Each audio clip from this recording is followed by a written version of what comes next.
बातमी आहे मुख्यमंत्री देवेंद्र फडणवीस यांच्या दौऱ्यासंदर्भात। देवेंद्र फडणवीस हे दिल्ली दौऱ्यावर आहेत। आजपासून 2 दिवसीय दिल्ली दौरा आहे।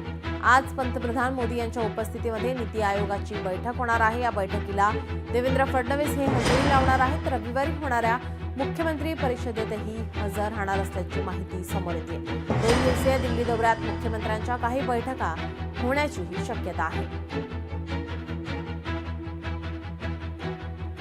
आज पंतप्रधान मोदींच्या उपस्थितीमध्ये नीती आयोगाची बैठक। नीती आयोगाच्या या बैठकीला देवेंद्र फडणवीस हजेरी लावणार असल्याची माहिती समोर येते।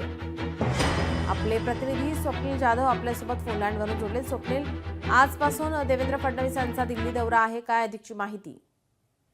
नीलम, आज मुख्यमंत्री देवेंद्र फडणवीस यांचा 2 दिवसीय दौरा सुरू होईल। आजच्या बैठकीला, नीती आयोगाच्या बैठकीला देवेंद्र फडणवीस हे उपस्थित राहणार आहेत। त्याचबरोबर या बैठकीला पंतप्रधान नरेंद्र मोदी सुद्धा असणार आहे। त्यामुळे या बैठकीमध्ये नक्की काय माहिती समोर येते हे पाहणं महत्त्वाचं ठरणार। तर दुसऱ्या दिवशी म्हणजे उद्या मुख्यमंत्री परिषदेला सुद्धा देवेंद्र फडणवीस आहेत ते हजेरी लावणार आहेत। आणि एकूणच 2 दिवसीय दौऱ्यामध्ये 2 बैठकांना मुख्यमंत्री हजेरी लावतील। या बैठकीमध्ये महाराष्ट्राच्या हिताचे, महाराष्ट्राच्या लक्ष केंद्रित करून एकंदरीत प्रश्न मांडण्यात येणार आहे। त्यामुळे काय नक्की यावरती उत्तर आणि कशाप्रमाणे मार्गदर्शन हे केलं जातं हे पाहणं महत्त्वाचं असेल।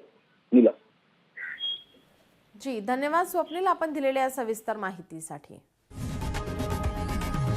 लोकशाही मराठी ऐका, पहा, जागरूक रहा।